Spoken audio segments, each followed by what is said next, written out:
Merci Daniel. Ben, c'est un très grand plaisir, évidemment, un très grand honneur aussi là, de participer à cette journée, d'introduire la table ronde. On a eu pendant la matinée des questions autour de la transition énergétique, du développement de l'énergie solaire. C'est les hommes, c'est les questions des hommes, de la société. Maintenant, on est déjà un petit peu plus sur la question des sciences de la nature. Alors, il semble qu'on est un petit peu dans les contraintes. Et donc ça, c'est ce domaine dans lequel qu'on partage, enfin avec Daniel et avec 500 autres chercheurs en France hein, dans ce domaine-là. Et ce domaine-là, c'est aussi développer des solutions, imaginer ce qui serait possible et partager aussi une expertise. Donc là, vous avez les intervenants, on va les présenter un par un. Alors, puisqu'on parlait d'expertise, et ça a été évoqué ce matin, donc il y a un petit guide qui a été fait par des chercheurs du CNRS, des doctorants, des post-doctorants, etc. Donc tout un groupe qui est sur le site, donc en particulier coordonné avec Stéphane Collin et moi, sur ce état, enfin, comment dire, des faits hein, pour contrer un petit peu certaines rumeurs sur, par exemple, les terres rares dans les cellules solaires, etc. Donc c'est spécifiquement sur le photovoltaïque et vous pouvez le télécharger à solarepv.fr. Voilà. Là-dessus, donc on va commencer par... on a eu une excellente introduction sur la question du silicium. Donc on voit les contraintes matières sont intéressantes. Je vais introduire peut-être Martin Green. Martin Green, donc, qui est professeur à l'Université de New South Wales, qui a dirigé pendant des années un fameux institut à Sydney, qui a eu le prix Nobel alternatif 2002. Contrairement au prix Nobel continu, peut-être qui était celui qu'a eu Monsieur Georges Jouzel. Donc, ce prix Nobel, donc pour tout ce qu'il a fait, il a continué à faire des choses. Et effectivement, il a lancé une génération de chercheurs qui ont développé de manière incroyable, en fait, des technologies photovoltaïques qui ont permis le développement de ce silicium. Et beaucoup de ces chercheurs-là, formés à Sydney, ont créé les entreprises. Effectivement, beaucoup des entreprises qui sont aujourd'hui en Chine ont été créées par les étudiants de Martin Green. Et donc, c'est cette histoire-là qu'il va vous raconter. Alors, il est donc en Australie. Il ne peut pas être avec nous. Alors, comment je fais pour... Well, hello. I'm Martin Green from UNSW Sydney. And today I'd like to give my views on where we are with photovoltaics and where we're heading. Down the bottom left there is the iconic Sydney Opera House, and I'm speaking to you from Sydney. In the centre there are our labs at the University of New South Wales. And if we go back, and on the lower right there are our solar industrial research facilities where we do technology transfer to industry. The IPCC has just released a report just on the 4th of April about mitigation of climate change, and it's given a whole range of options for how we might make immediate impact in mitigating climate change, and this is just shows the list here. I'm blocking some of it, I can see, but the blue regions are the interesting ones in that they're the measures we can take that have zero or negative cost. And you'll see, about 2/3 of the way down, there's a lot of blue under transport, fuel economy and electric vehicles and so on. But the biggest blue regions are right at the top. And if we zoom in and have a look at those, we'll see that the two biggest ones, one is wind energy and even bigger is solar energy. So by 2030, we can reduce CO2 emissions by, maybe up to 4 or 5 gigatons per year, a massive amount, by uptake of solar, according to this IPCC report.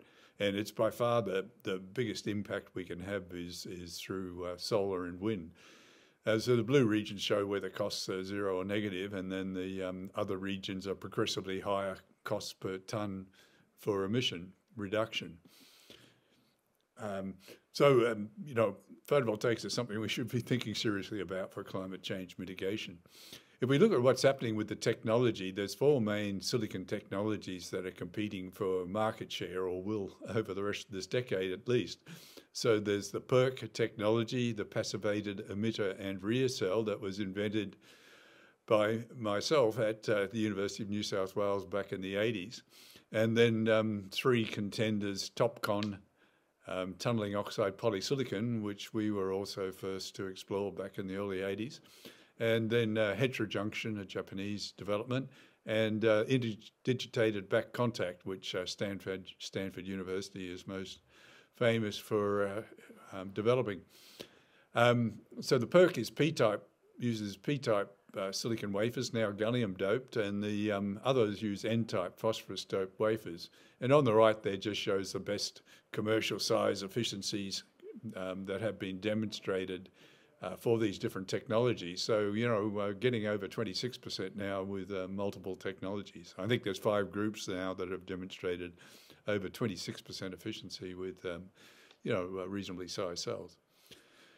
The PERC, you can see, is the lowest of the technologies efficiency at 24%, with the efficiency stretching up to 26.6% for the interdigitated back contact when combined with heterojunction type contact.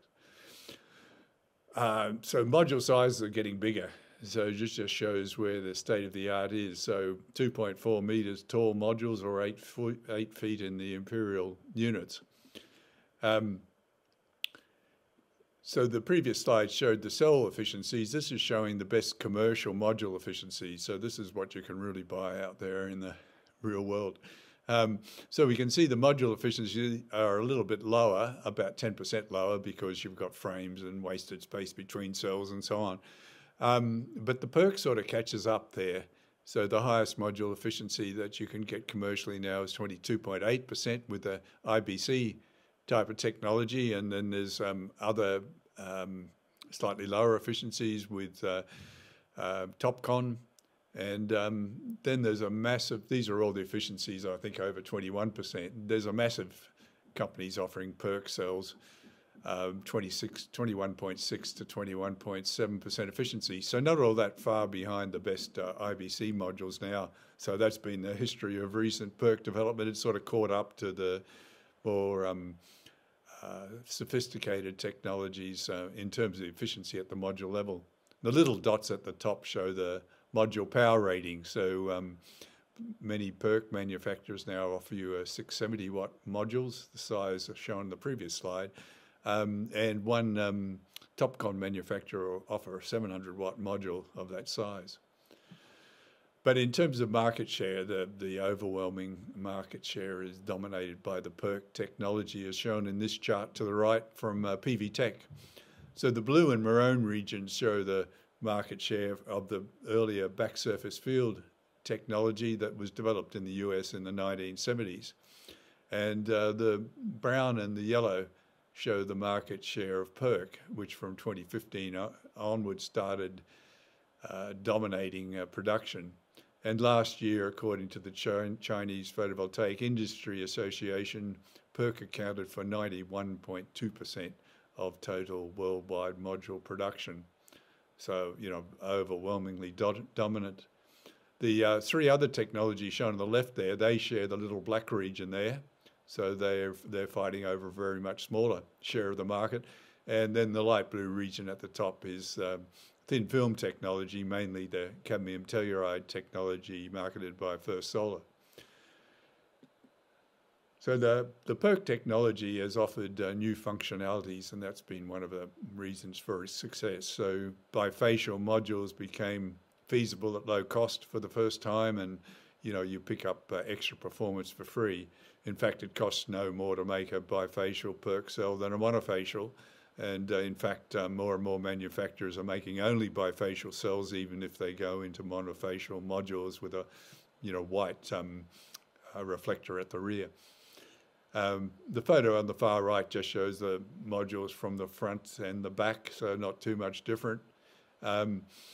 You'll notice the cells are also rectangular, and that's been something that's been possible with PERC because the rear metallization on the cell is patterned, so it's easy to slice the cell into halves or thirds or even smaller portions. So for a long time we were stuck at 156 millimeter wafers, you know, for the last decade. That was the dominant technology, and that was largely because the larger the cell, the more current you generate, and it's harder to handle more than 10 amps at the 156 wafers will generate. But now that you can cut the wafers into smaller bits, that's encouraged the switch to even larger sizes. So over the last few years, we've seen an increase in the wafer size. Up to 218 millimeters is actually the largest that you can buy commercially now. So 210 and 182 are the two standard sizes now, but you can get bigger if you really want it. So that just sort of shows the difference between a 156 and a 210 square wafer. For a long time, photovoltaics lagged behind microelectronics in terms of wafer size due to this current issue, but now that it's easy to chop the cells into smaller bits, we've caught up. So a 210 millimeter wafer is the largest square wafer you can cut out of a 300 millimeter round wafer. So that's the largest size that's used in microelectronics.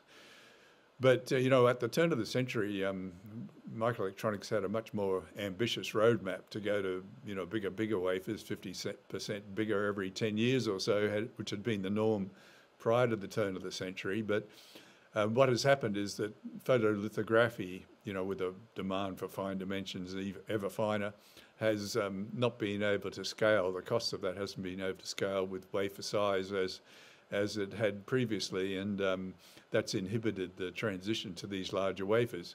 But by now, you know, if things had gone to plan, we'd be at 675 millimeter round wafers. So I'm just wondering, you know, photovoltaics doesn't need photolithography, so I'm just wondering if we're going to see photovoltaics get ahead of microelectronics now in terms of the wafer size, because you can process, you know, bigger units in production and then chop them down at the end of the production process. So, you know, PERC is presently dominant and thought by many that one of those other three technologies, you know, possibly TOPCon, will take over sometime this decade. But PERC is putting up a good fight, as you can see from the market share and from the fact that the gap between at the module level is not as large as some of the cell results that you hear about. But what's comes after PERC. And like I think the ultimate photovoltaic technology has to be a tandem cell. And I guess everyone listening is familiar with the idea of a tandem, just stacking cells of decreasing band gap or increasing band gap, I guess it is, on top of one another. And, you know, you get this automatic filtering of sunlight, which is a really neat effect, whereby you know, the highest band gap cell's uppermost, so it absorbs the blue photons, and the rest automatically filter through, and the photons of the right energy are absorbed in the cell of the correct band gap. So it's a, you know, really bonus, this filtering arrangement you get by stacking cells of different band gap on top of one another. So I think, you know, I think it makes sense to stack these cells onto silicon, you know, regardless of the technology that you develop for the tandem cells, because you can take advantage of the huge market share and the huge turnover of the existing manufacturers if that's the route you take, you know, rather than having to compete, you know, in a small startup against some of these billion-dollar turnover companies. You can actually, these companies can start, you know, initially small production amounts and then as a premium product, and then gradually introduce the tandem as their main product stream. So, you know, I think a thin film stack onto silicon is the way we'll see tandems used commercially in large scale. So the main issue is, you know, what material do you stack on top of silicon? And I think there's 4 criteria that it has to meet. And there's been no material that's really met all 4. But one is abundance, because we're going to be installing a lot of panels to mitigate climate change, and we're going to need material that's abundant, otherwise we're going to run into resource limitations and cost limitations ultimately. It's got to be non-toxic, I believe, because you're going to be storing, you know, huge amounts of this product. You don't really want to be raising toxicity issues as you do that. So I think that's the second criteria. You need to have high efficiency. So to make the tandem on silicon work, you need at least 20% efficiency for these uppermost cells. So you need a technology that's capable of giving over 20% efficiency as a thin film. And then the final thing you need is stability, because, you know, people are now warranting silicon modules for up to 40 years in one case of Maxeon and SunPower. So you really want something that's going to last that type of timescale to meet market expectations, I believe. So many are now offering 30-year warranties, some still 25, but up to 40. But there's been no material that meets all those criteria. So some meet 3 of them.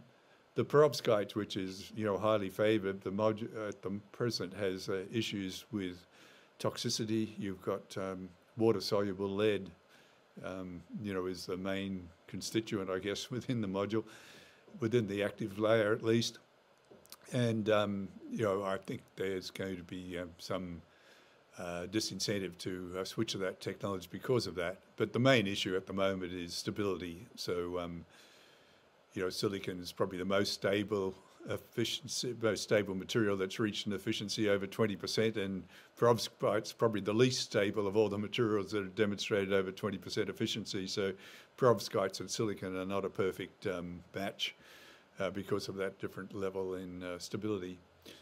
So I think that's probably the biggest challenge facing photovoltaics, is to find a material that you could stack onto silicon as a thin film that meets those 4 criteria I mentioned. So, to me, that's the biggest research challenge facing photovoltaics at the moment. Everything else will look after itself. So what will that do for you? Silicon turns out to be a pretty good choice for the bottom cell in a tandem stack. Its band gap is a little bit low on the low side for a single cell. So if you look at that chart on the right, that just shows the limiting efficiency for different numbers of cells in the stack. So the red shows the unconstrained choice, and the green shows the best you could do if you use silicon as the bottom cell. So as a single cell, silicon is not too bad, 29% versus 33% is a limit. And I think, we're going to see efficiencies from silicon, progressively closer to that 29. I think we'll get over 27 in commercial production with silicon sometime this decade. So get quite close to these limiting efficiencies in production. But if you go to a 2-cell stack, you go up to over 42%, and silicon becomes an even better choice. As the bottom cell, a 2-cell stack is better than as a single cell, closer to the unconstrained limit. And a 3-cell stack, it's not too bad either. You're getting up into the high 40s as the limiting efficiency. So, my prognosis for the future is that we first have to find the right material to stack onto silicon, but hopefully that will happen sometime this decade. We'll find a material that's really suitable for stacking onto silicon. And, stacking a single cell onto silicon, you have to make a bit of a switch to thin film technology, although the heterojunction approach is already essentially doing that with a transparent conductor, transparent conducting oxide providing the lateral transport to the fingers in heterojunction cells. But, to go to a single cell onto silicon, you'd have to go to that type of technology, so the thin film type of technology, so a bit of a switch required there. But to stack 2 cells onto silicon, you don't really have to do anything extra. You just, that just gets connected into the stack, and you don't have any extra layers that you require for contacting or anything like that. So, like stack 1 cell onto silicon successfully, a 2-cell stack, is a no-brainer. But every time you stack a cell onto silicon, you share the number of photons between the cells. So a 3-cell stack, you only get 1/3 the number of photons into the silicon cell. So if it's a 24% efficient cell, it'll only contribute 8% to a 3-cell stack. And, if you look at a 4-cell stack, by the time you get to that stage, the manufacturers, will have, multi-gigawatts or even terawatts of experience with these thin film materials that are used on top of silicon, so that they'll be very well validated. So you just sort of get to that stage, you say, do you really need the silicon anymore? Let's just stick with these thin film technologies. So my prognosis is, by the middle of the century, we'll have switched to all thin film technologies, initially as a 4-cell stack, and then, manufacturers battle over these incremental improvements. So, maybe you'll go up and up and up, but, a 6-cell stack, seems, quite a reasonable number of cells to have in a stack, but people may go even more just to get the edge over their competitors. So, that's where I can see the technology heading by sort of mid-century. So that brings me to the end of the talk. I guess, photovoltaics is already, one of the cheapest options for large-scale energy production, but the costs are still going down. At least they were before coronavirus interfered with the steady progress that was being made. But, there's plenty of potential for further cost reduction, through tandems and things like that. Just with the silicon itself has enormous cost reduction potential before it. So I think we're going to see what Ramez Nam termed insanely cheap photovoltaics down the track, and some people are talking about the third energy revolution, sort of initiated by ultra low cost solar electricity, just energy available in an abundance that previously wasn't really economically feasible. So new technology continues to accelerate the pace of change, and we've seen that with PERC. So the rate of cost reduction started increasing when PERC was introduced into the market as the incumbent technology, battled to maintain market share. It put price pressure on both technologies, the incumbent and the new one. So new technology will help accelerate cost reductions. So good thing. So I think over the next few years we'll see 10 cents a watt modules. So PERC got down to 18 cents a watt, before coronavirus, the factory gate sort of prices. So, I think 10 cents is ultimately very doable sometime this decade once things get back on track. And 1 cent a kilowatt hour, we've already seen that bid in, power purchase agreements in Saudi Arabia. And finally, solar to play a major role in mitigating global warming. So the graph on the right is just one I prepared around 2015, but just showing the impact of 1 terawatt a year photovoltaics upon CO2 emission reduction. So the little red arrows there show 1 terawatt a year of photovoltaics, which is, where the IPCC expects us to be sometime towards the end of this decade, I guess. So I think it provides a hope for a technological solution to climate change. So thank you very much for your attention.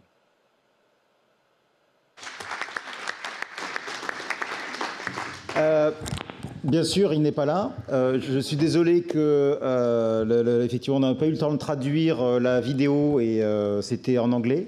Je peux vous faire un petit résumé très très rapide pour ceux qui ont eu du mal, ceux qui ont peut-être eu un petit peu de mal avec l'anglais, l'australien en plus, il y a un petit accent. Donc, il a rappelé effectivement les conclusions du rapport du GIEC sur la contribution possible, dont on parlait Jean Jouzel ce matin, du photovoltaïque à la réduction des gaz à effet de serre. Et il a tracé, dans l'introduction et en conclusion, il a tracé les perspectives d'une énergie qui serait presque gratuite, enfin avec des coûts insanely cheap, ça veut dire incroyablement bon marché. Il a montré le développement des technologies auquel il a contribué, et donc de voir effectivement comment cette filière, dans laquelle finalement les panneaux solaires ressemblent beaucoup, ont l'air de ressembler beaucoup à ce qu'on pouvait avoir il y a 40 ans, des panneaux bleus, du silicium, etc. Finalement, on voit qu'en quelques années, on change de technologie, on change de gamme, et là, il a tracé effectivement des perspectives sur les prochaines décades, effectivement avec des augmentations de rendement, peut-être le remplacement possible du silicium. Voilà. Et dans les perspectives, donc, ce qui montre également, c'est qu'avant la fin du silicium, il y a effectivement ces technologies tandem dont on parle, et donc qui sont des technologies qui vont permettre d'aller au-delà en termes de rendement, en termes de qualité, et puis peut-être de faire le passage à de nouveaux types d'énergie solaire. Et donc ça va être beaucoup plus le sujet sur lequel on va parler avec les intervenants qui sont là aujourd'hui à la table ronde, et je les remercie. Et je voudrais commencer... Alors, je vais essayer de voir si je peux... Voilà. Et donc, je voudrais commencer par Solène Berson. Je pense que dans les thématiques de recherche et les activités sont bien en résonance avec ce qu'a présenté Martin Green. Donc, Solène Berson, es-tu en ligne ? Oui. Voilà, frappe 3 coups si tu es là, Esprit, es-tu là ? Donc, donc je vais voilà, donc pour t'introduire, donc Solène, tu es responsable des recherches perovskite tandem silicium à l'INES, Et donc, je crois que tu as un petit transparent d'introduction. Alors, je vais te laisser peut-être partager ton écran, Oui. ou comme tu veux, je te laisse les... Bah, on va essayer de partager mon écran. Et Voilà, puis, si alors voilà, j'ai arrêté et tu peux, voilà. Bonjour Solène, merci de t'être joint à nous. Donc du coup, oui, donc Solène Berson, donc je travaille au CEA, à l'Institut national de l'énergie solaire. Donc bonjour à tous, et donc c'est un plaisir d'être présente avec vous cet après-midi. Donc avant de parler donc de ces cellules photovoltaïques architecture tandem, juste quelques mots du coup sur l'Institut national de l'énergie solaire, donc qui a été créé en 2005 au Bourget du Lac, qui représente à peu près 500 personnes donc dédiées d'une part à la recherche et innovation sur l'énergie solaire, et puis une autre partie sur la formation continue et tout ce qui est éducation. Donc ça représente 12 laboratoires du CEA et 2 laboratoires en fait, de l'Université Savoie-Mont-Blanc et du CNRS. Et puis il y a également quelques partenaires industriels qui sont implantés sur le site. Donc ici vous voyez la liste donc, de CA, ECM, CERMA et Stedison.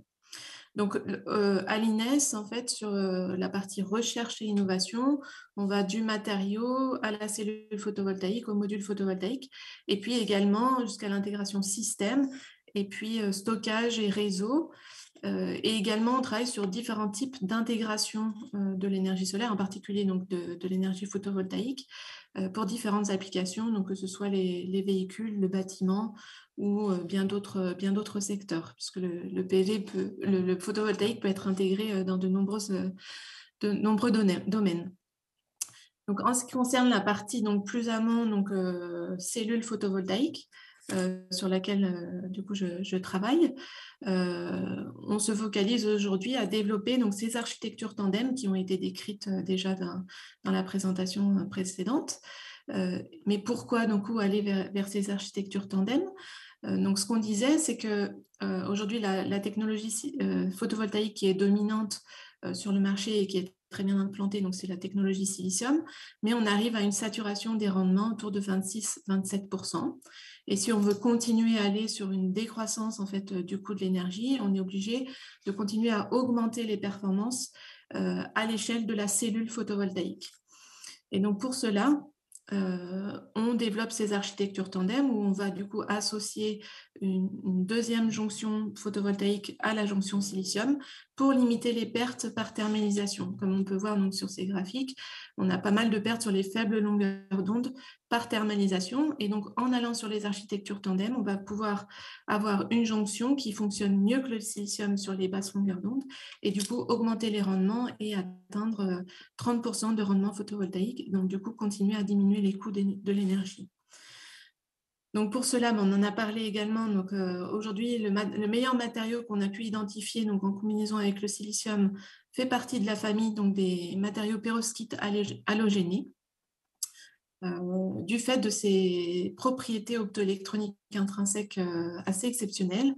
Donc, on parle du coefficient d'absorption, des propriétés de transport de charge en fait, dans ce matériau, associé également à des faibles coûts matière et une facilité de mise en œuvre. Donc, par contre, ce qu'il faut savoir, c'est que ces matériaux pérovskites ont été utilisés pour le domaine du photovoltaïque à partir de 2009.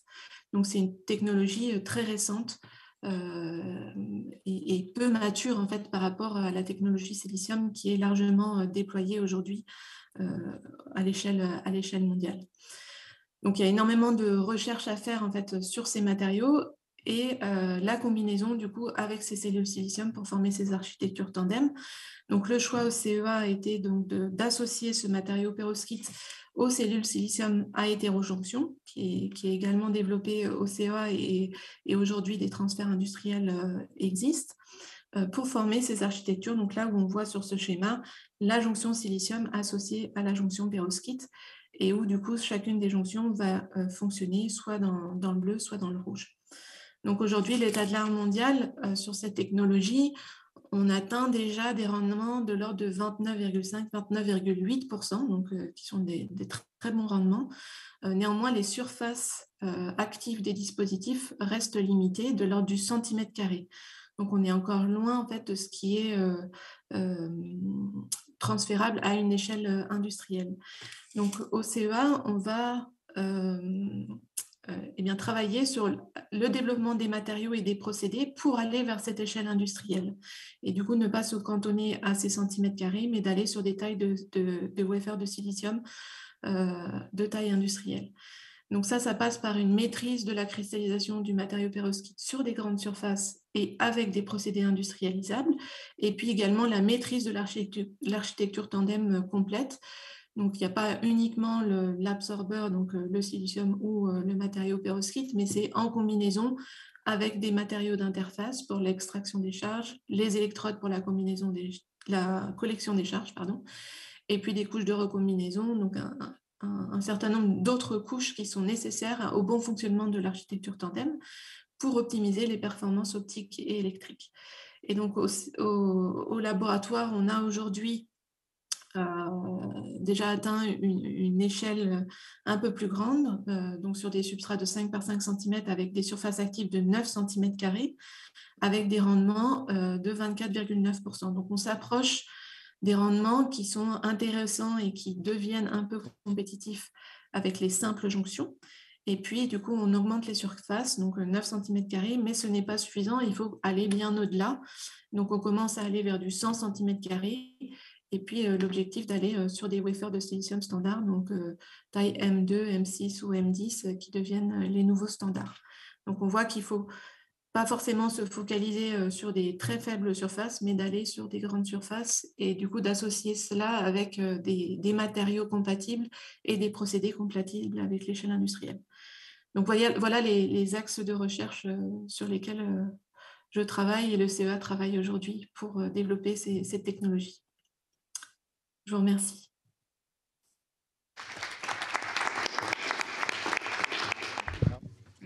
De donner la parole à Philippe, donc, qui est directeur de recherche au CNRS, qui travaille à l'Institut photovoltaïque d'Île-de-France, comme moi-même, Daniel et d'autres, Nathanaël, donc qui a été lauréat de Make Our Planet Great Again. Donc peut-être, Philippe, tu vas nous expliquer de quoi il s'agit. Oui, et je peux aussi utiliser ça. Justement. Ok, parfait. Oui, je vais l'essayer. Alors, merci beaucoup. Bonjour à tous et à toutes. Merci pour l'introduction, Jean-François, et merci à Daniel pour l'invitation et au Collège de France, évidemment. Alors, aujourd'hui, je vais parler de l'interface, les interfaces dans le photovoltaïque. Le titre se fait lire presque comme une hypothèse et on va explorer ensemble de quoi il s'agit là. Mais d'abord, je voudrais vraiment expliquer le Make Our Planet Great Again programme. Probablement, quand vous avez lu le programme, vous avez vu derrière mon nom, il y a l'affiliation, CNRS-IPVF, mais aussi MOPCA. Et c'est vraiment l'abréviation pour Make Our Planet Great Again. C'est une initiative qui était lancé en 2017 par le président de la République pour vraiment... Alors, le message clé était chercheurs mondiaux, venez en France et travaillez avec nous, avec nos chercheurs ici, avec notre institution, pour préserver la planète et pour un avenir soutenable.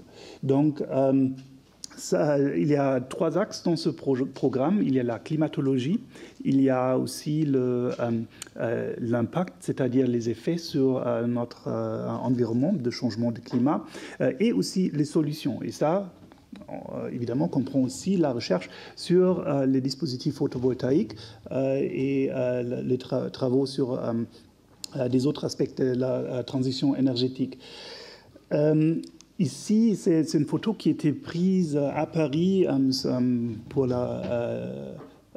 c'était pendant la conférence Make Our Planet Great Again. En fait, la France a vraiment pris l'initiative et l'Allemagne a suivi d'après. Donc, c'était une jointe conférence franco-allemand. Je le trouve marrant parce que probablement vous avez, quand vous m'écoutez parler, vous avez remarqué probablement un petit accent.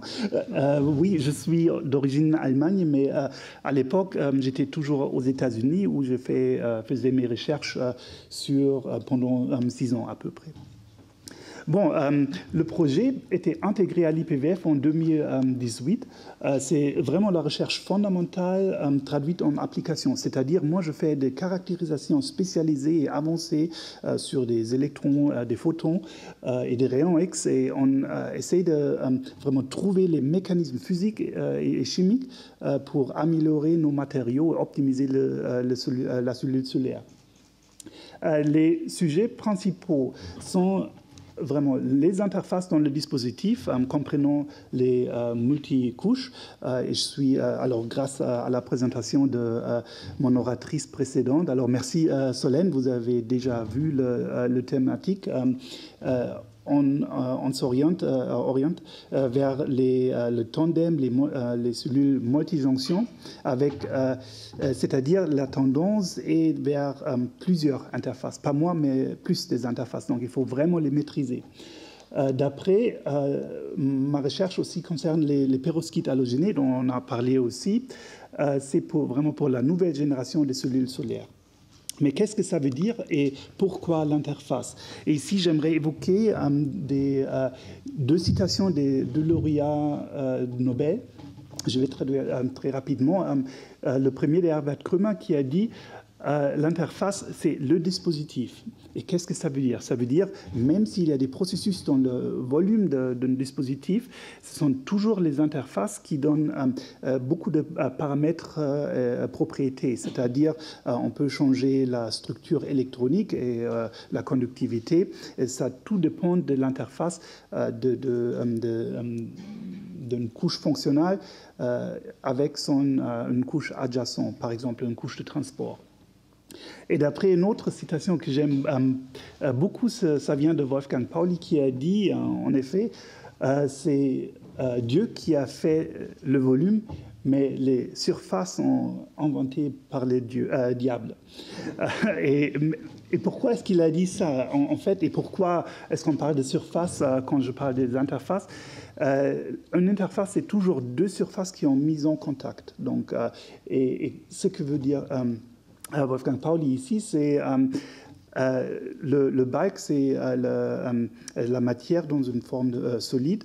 Et là, on travaille dans la théorie avec un réseau cristalline infini, avec une périodicité parfaite.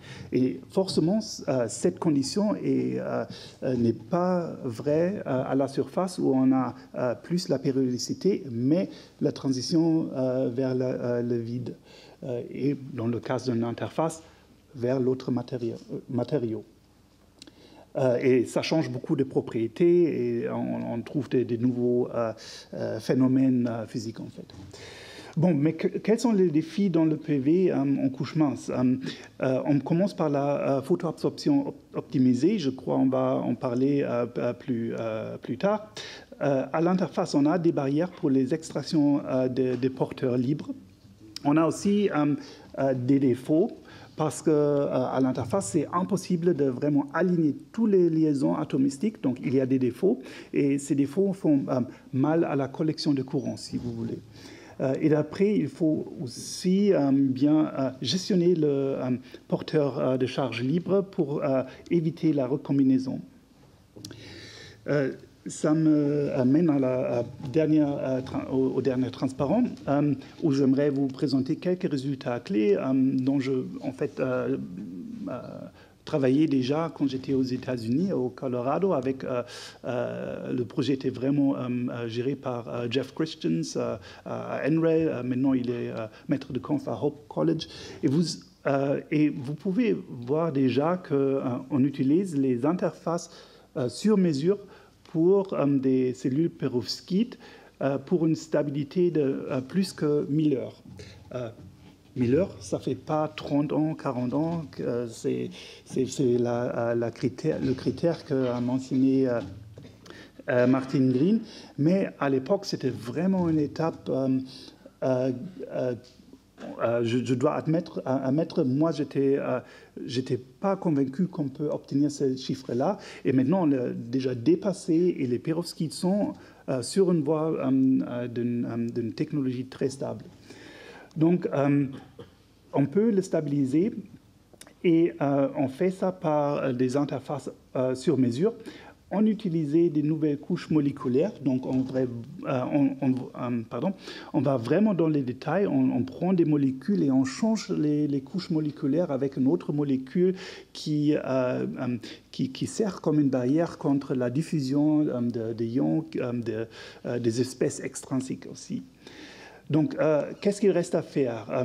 Il faut toujours explorer des matériaux tolérants au défaut. C'est une propriété presque unique pour les perovskites, mais on travaille sur aussi des alternatives, sans plomb par exemple, mais aussi des perovskites d'autres dimensionnalités. Là, on a un joli nouveau projet avec le IRCP, aussi CA. Solène Berson. Et finalement, il faut aussi adapter les couches ultraminces comme couches intermédiaires. Et j'imagine on va en parler aussi dans la prochaine intervention. OK, avec ça, je peux m'arrêter ici. Merci beaucoup pour votre attention et encore merci pour l'invitation. Alors pour laisser un petit peu de temps aux questions, je vais introduire Nathanaël. Donc nous avons la chance à l'IPVF d'avoir une chercheuse de talent internationale et que je ne voudrais pas faire rougir, mais qui est vraiment très heureux d'avoir parmi nous. Médaille de bronze CNRS récemment. Voilà, Nathanaël, merci. À toi la parole. Tu peux utiliser une petite flèche. Ok, merci et bonjour à tous. Je veux remercier évidemment Daniel pour l'invitation, le Collège de France, puis vous tous pour être ici. Moi, ce que je vais parler là pendant les quelques prochaines minutes, puisqu'on a beaucoup parlé de conception des cellules solaires et je pense qu'on va en reparler plus tard avec Stéphane. Là, on va parler un petit peu de fabrication, on va mettre un peu les mains dans la pâte et de regarder comment on peut faire des matériaux qu'on va vraiment pouvoir construire à façon, c'est-à-dire avec les propriétés et dans les conditions qu'on souhaite. Donc moi, effectivement, je travaille à l'Institut du photovoltaïque d'Île-de-France. Donc, je suis chargée de recherche. J'ai été recrutée au CNRS depuis 2013. Et de formation, je suis chimiste. Donc, c'est bien pour ça qu'on va parler de fabrication maintenant. Et ma thématique de recherche, que je vais l'utiliser pour essayer d'illustrer un petit peu la partie fabrication de cellules. Ma thématique de recherche, c'est une technique de dépôt de couches minces particulière, qu'on appelle le dépôt chimique en phase vapeur. Je vais me permettre d'utiliser la dénomination anglaise Atomic Layer Deposition ou ALD. Et je vais vous prendre cet exemple et vous montrer comment ça fonctionne et comment on l'utilise et comment elle peut être utile pour des applications photovoltaïques, puisque c'est bien le sujet du jour aujourd'hui. Je vous ai mis 3 photos en fait, de matériaux qu'on peut faire par l'ALD, par exemple. Et du coup, les couches minces dont on va parler, c'est pas du... Est-ce que ça marche, ça? Pardon. Non. Ah, zut. Oui. Voilà, donc le matériau qu'on va fabriquer ensemble maintenant, c'est pas du tout l'ensemble de la fibre, c'est plutôt juste le revêtement qu'on va mettre à l'interface avec le vide de la fibre, ou ici, entre les deux matériaux, le matériau qui a été colorié en bleu et le matériau colorié en vert, mais on voit qu'il y a une petite fine couche qui a été colorisée pour l'image en jaune, et c'est bien de ce type de couche mince dont on va parler maintenant.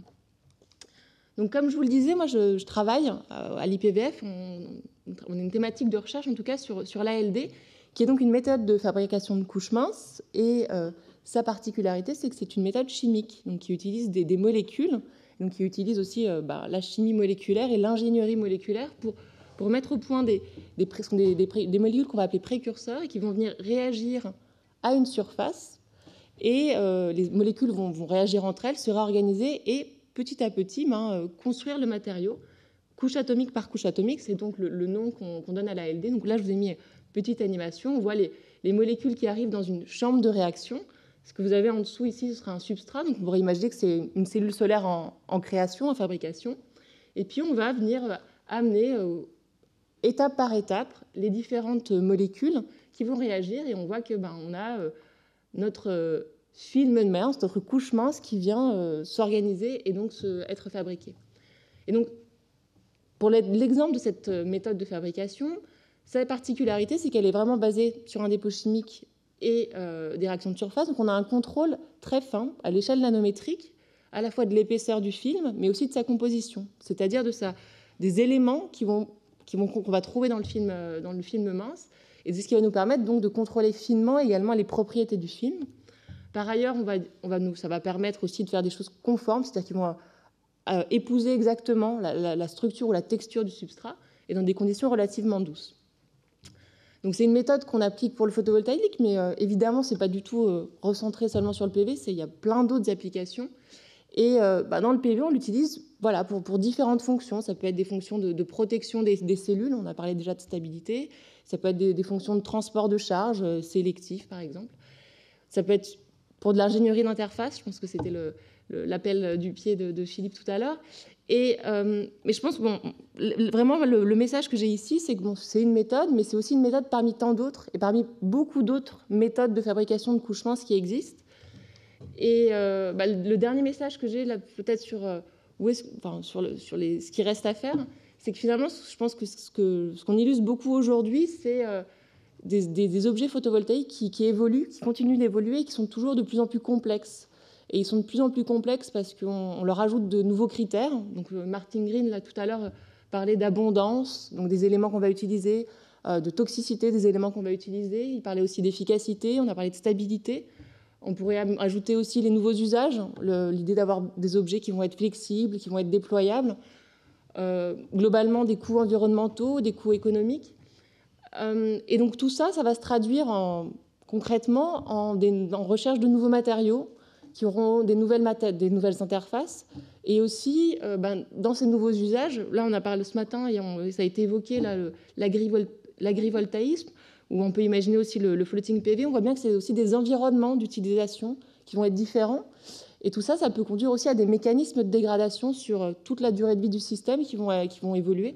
Et donc, encore une fois, on a un cahier des charges qui va être de plus en plus contraint, de plus en plus précis pour fabriquer ces cellules solaires ou ces modules. Et je pense que c'est une opportunité, en tout cas, pour les chimistes, puisqu'on aura de plus en plus besoin de faire appel à des vocations ou à des travaux de chimie pour travailler avec les problématiques physiques ou d'ingénierie du photovoltaïque. Voilà, c'était le petit message que j'avais aujourd'hui pour vous. Merci.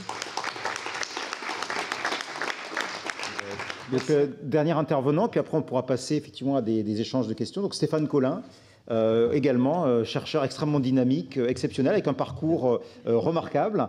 Donc il nous vient tout droit de la photonique. Et peut-être tu vas nous expliquer pourquoi ce parcours et qu'est-ce qui t'a amené, que vient faire la photonique dans cette affaire.